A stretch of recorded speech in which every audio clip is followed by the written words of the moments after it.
for the serious gamer.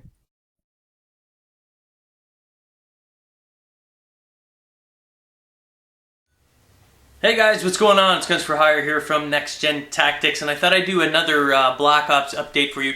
There hasn't really been any new information, but I mean, I'm constantly reading all over the internet, whether it's in forums or other YouTube videos, that sort of thing. And there's a lot of skepticism, and granted, it's kind of warranted. It's supported why a lot of people are sort of like, nah, I ain't doing it, I ain't buying another Call of Duty, I'm not buying this Black Ops, it's just Modern Warfare 2 reskinned. So I thought it would be important, and I'm going to do an in-depth comparison of Modern Warfare 2 and what we know about Black Ops, at least what's been presented to us, and see if there really is going to be that much of a difference between the two. Now, before we get into it, I kind of like the fact that people are kind of dropping off from it. I don't mind it being mainstream, and I don't mind the popularity because it's great for finding games. It's great for finding, tons of people online. You can look at Call of Duty 4 Modern Warfare. You could always find a game. Even now, you could still find a game. A little bit harder, but still, we're talking years after the launch. So that speaks a lot to it. And I think, in my opinion, Black Ops is going to kind of do that again. And I'm glad that what's happened was Infinity Ward kind of really kiboshed, threw a wrench in the system, and unfortunately the series lost a lot of diehard fans. I am a diehard Call of Duty fan. Call of Duty is my absolute favorite series, but I'm the first one to admit that I saw issues and see issues with this reskinning, as it's called. You know what I mean? It's just a continuation of old stuff without making drastic improvements, because they really haven't been. They haven't really been doing much with the series since Call of Duty 4. They kind of like, oh, Call of Duty 4 is the way that we should make it, boom, and then they just more or less reskinned it. But unfortunately, with Modern Warfare 2, it seems that they took it off that curve and trying to do something new. You shouldn't really condemn them for it, but the problem is there was no support. Infinity Ward, for the most part, sort of collapsed. The structure wasn't there, there wasn't support, and there's still problems with the game that probably will never be fixed. They don't have the time for it. It's kind of like a lost cause. The way it is the way it is. And I can almost guarantee you that's kind of going to be the way it is for Modern Warfare 2. So for those of you that really enjoy it as it is, because I don't see it changing that much. I don't think they're going to put that much effort into correcting any of the things. There's still some glitches in COD 4, like under the rock in Creek. So, whatever. It doesn't really matter. This is going to be an in-depth comparison of the two and why, at least I see it as something different. And it's going to be good. We're going to be able to start fresh, and it's going to allow die-hard fans like myself to sort of really test it out and really say, you know what? Are you truly going to do what you're saying you're going to do, Treyarch? Because if you're not, I'm going to be looking for a new series as well, because they really do need to improve something. But I do have faith in that they're going to be correcting this. Anyway, so let's get into the comparison. As I said, it's pretty in-depth because I wanted to make sure that we cover a lot of the issues and concerns that you guys had in terms of, is Black Ops going to be better than Modern Warfare 2? And then I'll summarize it in the end, and that's about it. Alright, so let's get this started. Alright, so let's get into the campaign mode, the story mode, the real sort of nitty-gritty, what the glue that holds these series together. True, multiplayer is sort of keeps these games sort of going long-term. The longevity of a game is how good the multiplayer is. However, a true fan of the series, of any series, whether it's Call of Duty or not, is going to follow the story. Just like and I know whether you're PlayStation and you hate it, or whether you're Xbox and you hate it, but the Halo series. The Halo series has a very solid storyline that's continuous. Hell, there's books written on it. Their storyline is so tight that these fans are die-hard fans of this series, not just because of the multiplayer, but the story itself. And this is something that really spoke to me when we did the midnight release for Halo Reach as well. They're a league in their own, in that they follow it so precisely. So many of them know so much information about the characters and everything else that really you don't get with Call of Duty, which is a shame. But there's certain stories and certain games in the Call of Duty series that really stood out. And for me, that hook that hook was like, wow, like this is a solid friggin' game, was Call of Duty 4 Modern Warfare, the one that sort of set the whole crazy ball rolling for the Call of Duty series. I mean, there was granted, you know, everyone liked the beginning ones, I mean, or else they wouldn't have kept on making them, right? So 1, 2, and 3 kept the people interested in it, but 4 is when it really exploded. 4, the storyline in it was solid. Yeah, a bit of a cliche, and by cliche I mean something that's sort of been done over and over again, and it's very common, which was, you know, Russians got the nuke, got to get the nuke back, got to stop them from launching it. You know, a bit of a cliche there. However, the storyline was tight. The characters were very well mapped out. The acting was solid in it. And the story, when you played the campaign mode, was very fluid. It flowed very well. They even did, you know, like a flip back in time scene, I think was the Chernobyl or whatever, before like the blast went off and everything like that. And it was very, very well done.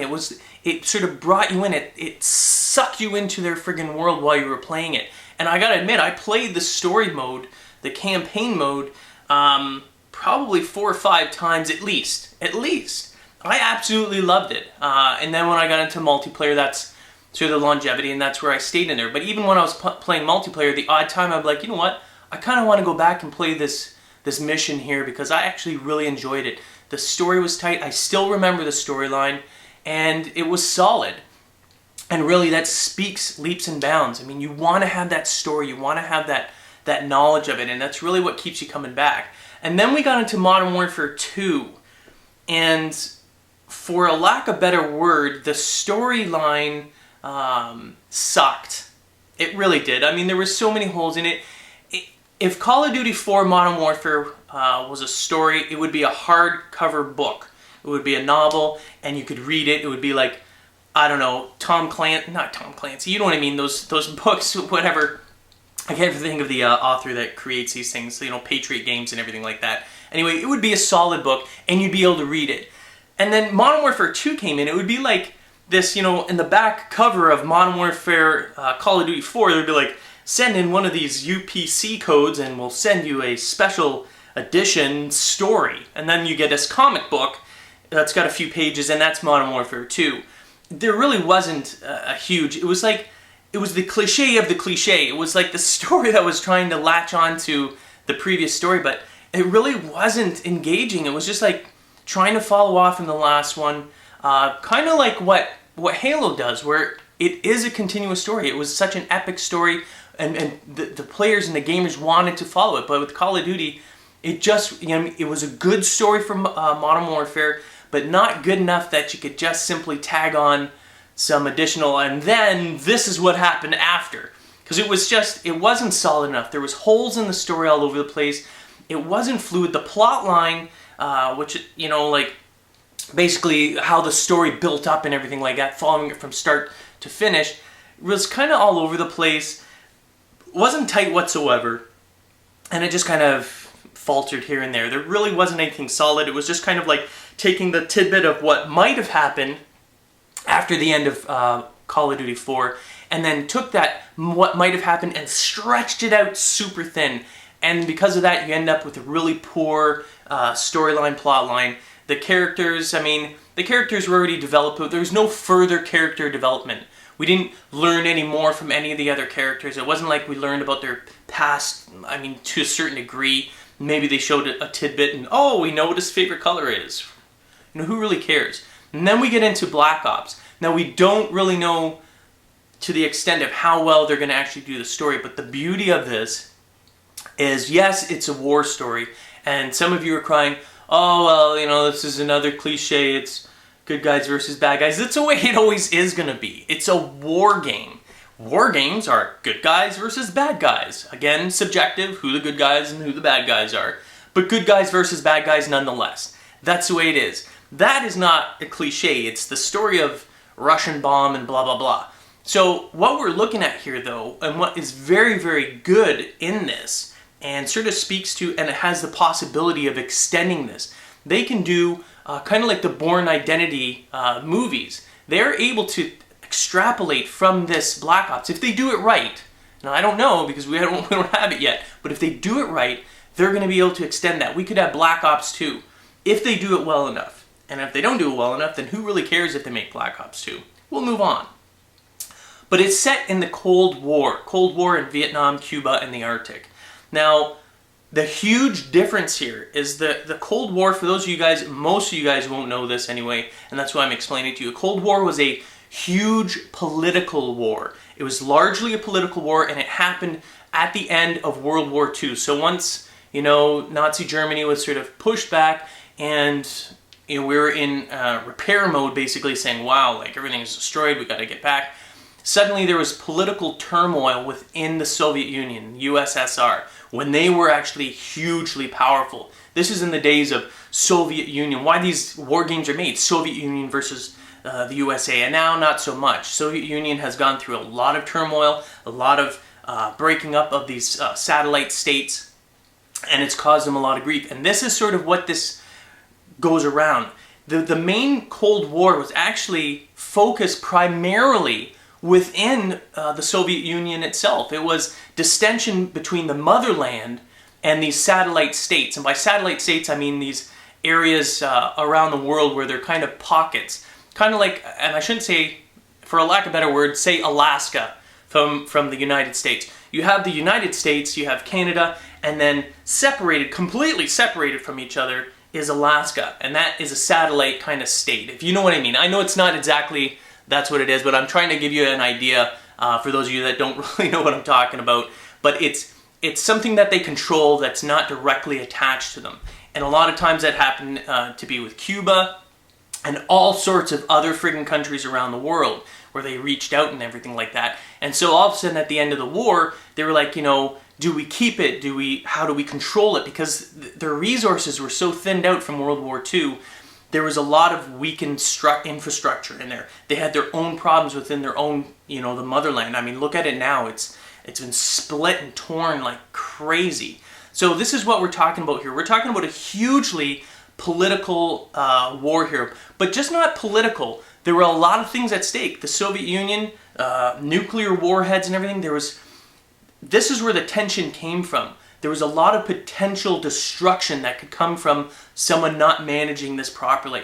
There was a lot of tension, and there was also that tension between the Western worlds, which is, primarily the United States. Again, that's where that Cold War, you always see James Bond and stuff, that Cold War problem and conflict. And basically, that tension there, the tension within itself, there was a lot at risk here. There was a lot of potential destruction that could have come from this. Thankfully, that's not the way it transpired. We have our own problems today. But nonetheless, there was that tension. There were so many things going on, so many things to do with spies. This was really where all these, spy propaganda and everything like that. Spies have always been around, but there was so much turmoil with this.